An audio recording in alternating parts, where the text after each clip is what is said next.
আপনারা সবাই হয়তো জায়গা পাচ্ছেন না, আমি দুঃখিত। যেমন করে হোক নিজেরা বসুন। অনেক বিশিষ্ট মানুষও আসবেন, তাদের আসার জায়গা করে দেবেন যারা আমাদের সহকর্মীরা বা সাধারণ মানুষের ধর্নায় অংশগ্রহণ করেছেন। এবং আপনাদের কাছে আমার আরেকটা অনুরোধ থাকবে, যে 22 জনকে এই এসআইআর লিস্টে লজিস্টিক্যাল ডিসক্রিপেন্সি বের করতে গিয়ে মৃত ঘোষণা করেছেন, কিন্তু তারা জীবিত আছেন, আর কিছুক্ষণের মধ্যেই তাদের আমি মঞ্চে হাজির করব।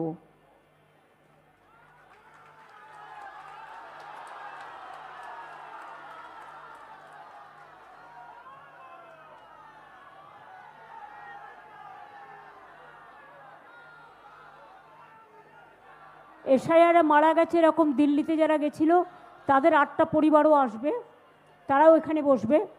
কিন্তু যারা বেঁচে আছেন অথচ মৃত হিসেবে ঘোষণা করেছেন, লজ্জা রাখার জায়গা নেই। নির্লজ্জ বেহায়া বিজেপি পার্টি অ্যান্ড তাদের দালাল কমিশন।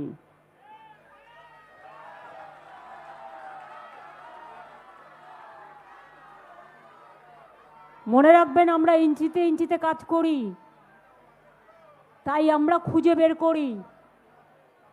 তাদের আমি এখানে প্যারেড করাবো। এরপর মিডিয়াকে আমি রিকোয়েস্ট করব,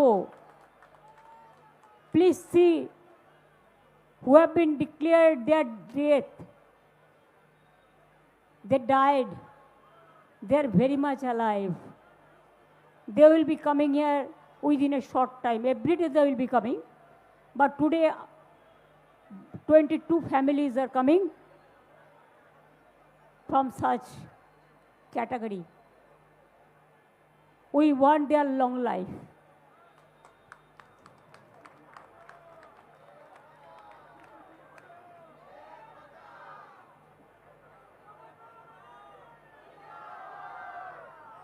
ভিন্কারারই ভিত্তি নারী, এরে দেখি ভিন্কারারই ভিত্তি নারী।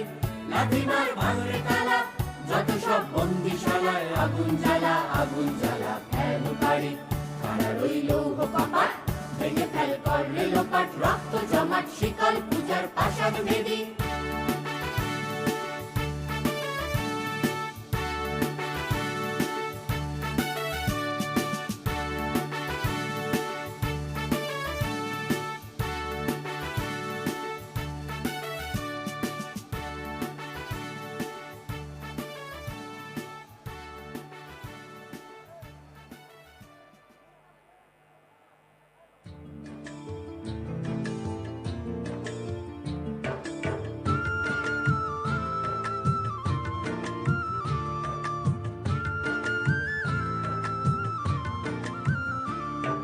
মাটি আমার মনের ফসল, মাটি আমার ফোর, মাটি মোদের মাতৃভূমি, মাটি মোদের জোর।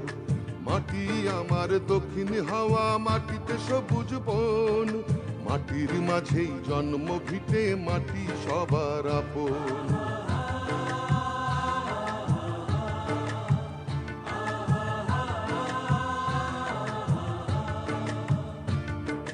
মাটি আমার মনের ফসল, মাটি আমার ফোর, মাটি মোদের মাতৃভূমি, মাটি মোদের জোর। মাটি আমার দক্ষিণ হাওয়া, মাটিতে সবুজ বন, মাটির মাঝেই জন্ম ভিটে, মাটি সবার আপন। সন্ধ্যা প্রদীপ দুঃখকে করে আড়াল,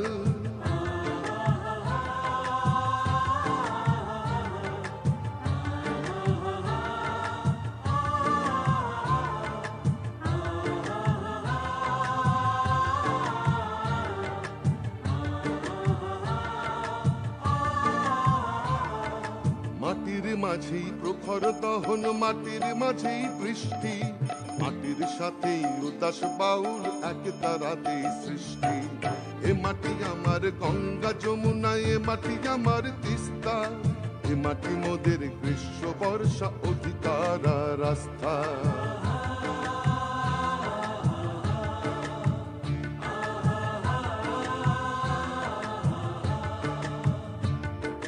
মাটির মাঝেই প্রখর দহন, মাটির মাঝেই বৃষ্টি, মাটির সাথে উদাস বাউল এক তারাতে সৃষ্টি। এ মাটি আমার গঙ্গা যমুনা, এ মাটি আমার তিস্তা, এ মাটি মোদের গ্রীষ্ম বর্ষা অধিকার আর আস্থা।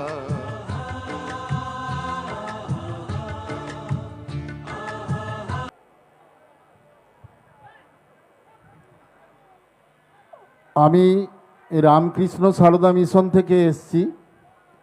আজকে 14 বছর হলো আমি মিনাখাতে রামকৃষ্ণ সারদা মিশনের প্রেসিডেন্ট হিসাবে আছি। তা সত্ত্বেও আমার নামটা ক্যান্সেল করা হয়েছে। আমি বেলুড় মঠের 10ম প্রেসিডেন্ট স্বামী বীরেশ্বরানন্দ, যাকে আমরা প্রভু মহারাজ বলি, তারই মন্ত্র শিষ্য।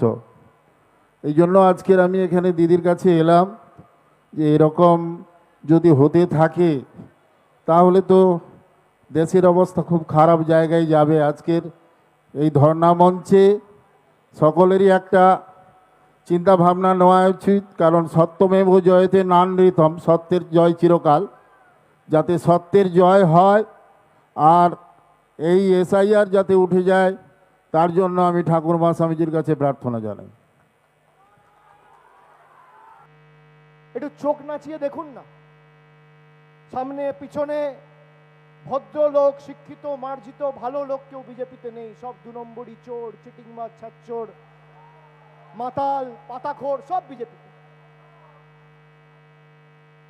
এই দলটার কি দুরবস্থা, কি দুরবস্থা! আমার দেখে করুণা হয়। এরা ভাবছে 60 লক্ষ মানুষকে জোর জবরদস্তি বাদ দিয়ে দেবো আর বাংলাটা দখল করে নেব। আমার আজকের দিনে দাঁড়িয়ে আবার চ্যালেঞ্জ, 1 বছর আগে যে বলেছিলাম 50-এর নিচে, সেটা আগামী দিনে 40-এর নিচ হলেও আমি আশ্চর্য হব না। যেদিকে এগোচ্ছে এগ্রিগেট, যেদিকে এগোচ্ছে। আমি যখন নবজোয়ার করেছিলাম, আমি খুব কাছ থেকে মমতা বন্দ্যোপাধ্যায়ের লড়াই, সংগ্রাম, আন্দোলন দেখেছি। আমার সৌভাগ্য। আমি যখন নবজোয়ার করেছিলাম, মানুষের ক্ষমতা কি আমি দেখেছি। আপনি টিভির পর্দায়, টেলিভিশনে চোখ রাখলে আর সোশ্যাল মিডিয়ায় ফেসবুক, টুইটার করলে মনে হবে বিজেপি ক্ষমতায় আসছে, আর এদিকে এদের পতাকা ধরার লোক নেই। মানুষের ক্ষমতা কি আমি রাস্তায়, ময়দানে থেকে যখন 3 মাস ছিলাম, আমি দেখেছি। মানুষের হৃদয়ের মধ্যে তৃণমূল কংগ্রেস রয়েছে। হয়তো আমাদের থেকে মানুষের আশা, চাহিদা, আকাঙ্ক্ষা অনেক বেশি। তার কারণ জানে দিলে তো দিদিই দেবে। যাই দিদির কাছে, বলি দিদির কাছে। আমার এখনো মনে আছে পূর্ব বর্ধমানে রায়না বলে একটা বিধানসভা আছে, সেখানে বড় বইনান বলে একটা জিপি আছে, গ্রাম পঞ্চায়েত। পূর্ব বর্ধমানে কেউ আছে এখানে? বড় বইনান বলে একটা জিপি আছে। আমি সেখান দিয়ে রাস্তা দিয়ে যাচ্ছি গাড়িতে করে, একটা ছেলে RSS এর পোশাক পরে, মাথায় RSS এর টুপি, হাফ প্যান্ট, সাদা জামা, লাঠি নিয়ে দাঁড়িয়ে আছে। আমাকে বলল, দাদা আমাদের পাড়ার এই বাল্বটা কাজ করছে না। একাধিকবার বিজেপি নেতাদের বলেছি, অমিত শাহকে ইমেল পাঠিয়েছি, নরেন্দ্র মোদীকে চিঠি করেছি, প্রায় 6 মাস হয়ে গেল, কিছু হয়নি। আমরা এক রাতে করে দিয়েছি। সেও রাস্তায় দাঁড়িয়ে থেকে আমাদেরকে বলছে যে করলে তো তৃণমূলই করবে আর মমতা ব্যানার্জি করবে। আজকে এই যে 1 বছরে 32 লক্ষ মানুষকে বাড়ির টাকা দিয়েছে আমাদের সরকার, বিজেপি টাকা আটকেছে, তাও মমতা ব্যানার্জির সরকার দিয়েছে নিজের কোষাগার থেকে, যেখানে 60% টাকা দেওয়ার কথা ছিল কেন্দ্র সরকারের। আটকে রাখতে পারেনি। পথশ্রী রাস্তাশ্রীতে প্রায় 20,000 কিলোমিটার রাস্তা নতুন করে নির্মাণ করা হচ্ছে 8,000 কোটি টাকা খরচা করে, যেখানে 60% টাকা দেওয়ার কথা ছিল কেন্দ্র সরকারের। আমি দেখলাম আজকে কাগজে অ্যাড দিয়েছে, মোদী সরকার নাকি 52 লক্ষ লোককে বাড়ি দিয়েছে। আমি বিজেপির প্রতিনিধিকে বলবো, সোশ্যাল মিডিয়ায় আমার বক্তব্য শোনেন, আমার উপর সবার নজরদারি আছে, লুকিয়ে লুকিয়ে হলেও শোনেন, টিভির সামনে বসে দেখেন। আমি বলবো শ্বেতপত্র প্রকাশ করো, যদি 5 বছরে একটা বাড়ি দিয়েছো প্রমাণ করতে পারো, আমি রাজনীতি ছেড়ে দেবো। যে কটা বাড়ি দিয়েছে আমাদের সরকার দিয়েছে। 60% টাকা দেওয়ার কথা মোদী সরকারের, বিজেপি সরকারের, কেন্দ্র সরকারের দিয়েছে মামাটি মানুষের সরকার। রাস্তা, গ্রামীণ রাস্তা দেওয়ার কথা, 60% টাকা দেওয়ার কথা কেন্দ্রের সরকারের দিয়েছে আমাদের রাজ্যের সরকার, মামাটি মানুষের সরকার। 5 বছর ধরে 2020-21 অর্থবর্ষ থেকে 100 দিনের টাকা বন্ধ। বাবু আমরা দিয়েছি 1,20,00,000 লোককে বাড়ি, আমি 1 বছরে বললাম, 1 বছরে খালি 32 লক্ষ। আবার বলছে 52 লক্ষ। কম খরচে বিশ্বমানের আধুনিক চিকিৎসার হুগলির মিডল্যান্ড নার্সিংহোমে বাংলার বিশিষ্ট চিকিৎসকরা এই নার্সিংহোমে রোগীদের চিকিৎসা করেন। জটিল রোগের চিকিৎসার জন্য রোগীদের আর দক্ষিণ ভারত যাওয়ার দরকার নেই। হুগলির মিডল্যান্ড নার্সিংহোমে পাওয়া যাবে বিশ্বমানের আধুনিক চিকিৎসা পরিষেবা। এখানে প্রসূতি মা ও সদ্যজাত শিশুদের বিশ্বমানের আধুনিক চিকিৎসা পদ্ধতিতে চিকিৎসা করে থাকেন গাইনো ও শিশু চিকিৎসকরা। দুপুর 12টা হোক বা রাত্রির 12টা, রোগীদের জন্য 24 ঘন্টা চিকিৎসা পরিষেবা বজায় রেখেছে হুগলির মিডল্যান্ড নার্সিংহোম। আমি ডক্টর মানস ঘোষ, আমি মিডল্যান্ড নার্সিংহোমের মেডিকেল ডিরেক্টর। বিশেষত্ব বলতে যেটা আপনি বললেন, একটা হচ্ছে এনআইসিইউ, নিউনেটাল কেয়ার ইউনিট। আমি বলতে পারি এটা আমাদের আশেপাশে হুগলি জেলায় নেই। নিউনেটাল মানে হচ্ছে যেটা বাচ্চা জন্মের পরেই প্রথম 28 দিনকে আমরা নিউনেট বলি, প্রথম ফার্স্ট 4 উইকস। তো এই সময়ে বাচ্চাদের সমস্ত রকমের চিকিৎসায় বলুন বা তাদের দেহের গঠন বলুন বা তাদের রোগগুলোই বলুন, সেগুলো সবগুলো অন্যান্য বাচ্চা মানে তার থেকে বড় বাচ্চার থেকে কিন্তু অনেকটাই আলাদা।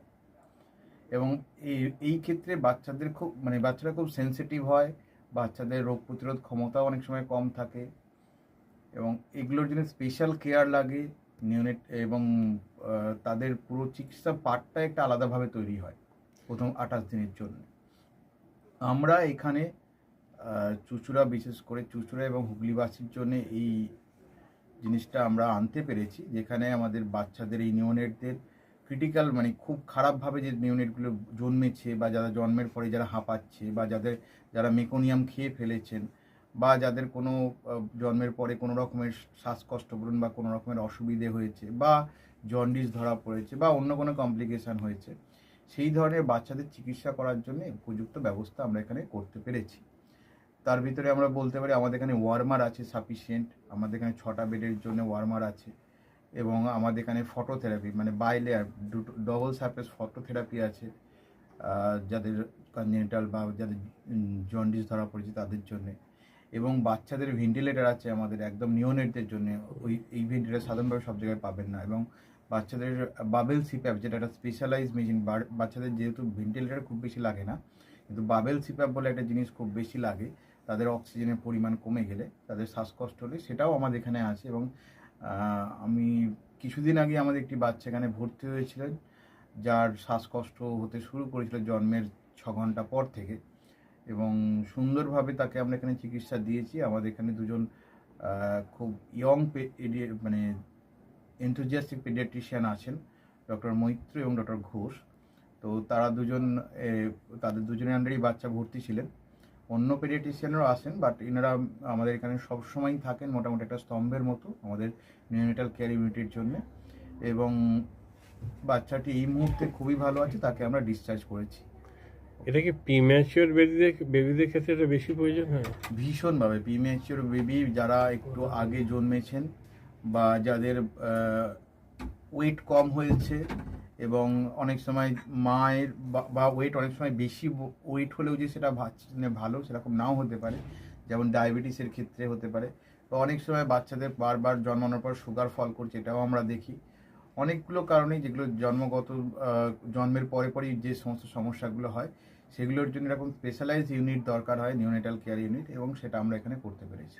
প্রথম কথা হচ্ছে জীবনের দাম সব থেকে বেশি, ঠিক আছে, এবং যে মা 10 মাস তার বাচ্চাটাকে গর্ভে ধারণ করেছেন তার জন্য সারা পৃথিবীর সব থেকে মূল্যবান জিনিস বা সেই বাবাটির জন্য কিন্তু সেই শিশুটি। রিগার্ডিং কস্ট যদি বলেন, আমরা এমনিতে একটা মফস্বল এলাকাতে থাকি এবং আমাদের পুরো নার্সিংহোমটাই মফস্বল এলাকাতে। আমরা সেটার কথা মাথায় রেখেই আমাদের যে সমস্ত কস্টগুলো রেখেছি। এবং এই যেটা বললাম কয়েকদিন আগেই আমাদের একটি বাচ্চা যাকে হঠাৎ করে শিফট করতে হয়েছিল নিকুতে, সেই চিকিৎসা পেয়ে গেল।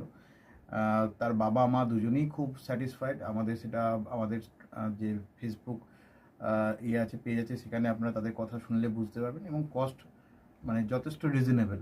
আমি একেবারে কম বেশি এরকম বলবো না, আমি বলবো রিজনেবল। আমাদের মফস্বলের জন্য যেটা হওয়া উচিত সেই রকমই করা আছে। হুগলির কোদালিয়া জাতীয় যুব কম্পিউটার সাক্ষরতা মিশন স্কুল পড়ুয়াদের পাশাপাশি তরুণ প্রজন্মের কাজে স্বনির্ভর হওয়ার জন্য বিশ্বমানের কম্পিউটার প্রশিক্ষণ কেন্দ্র। এখানে ক্লাস 3 থেকে ইঞ্জিনিয়ারিংয়ের কম্পিউটার কোর্স পর্যন্ত প্রশিক্ষণ দেওয়া হয়। এই হুগলির কোদালিয়া জাতীয় যুব কম্পিউটার সাক্ষরতা মিশন প্রশিক্ষণ কেন্দ্র থেকে কম্পিউটারের প্রশিক্ষণ নিয়ে দেশে বিদেশে অনেক ছাত্রছাত্রী আজ প্রতিষ্ঠিত।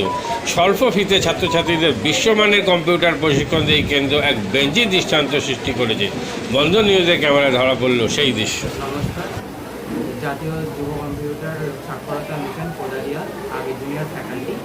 এখানে ক্লাস 3 থেকে ইঞ্জিনিয়ারিং অবধি সমস্ত রকম কোর্স করানো হয় এবং তার সাথে সাথে প্রফেশনাল কোর্স যেমন সি++, Java, power BI, Tally, GST, web development, app development, power BI etcetera সব রকমের কোর্স করানো হয়, কম্পিউটার কোর্স করানো হয়।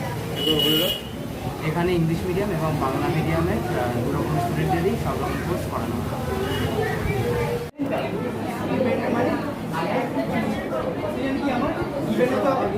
সেকেন্ড কি আমার ট্যালেন্ট, রাইট? আমি এখানে কি করলাম, এই পার্টটা বার করছি কাকে, এই পার্টটা the first while loop is for the sum of digits and the second while loop is for the reverse.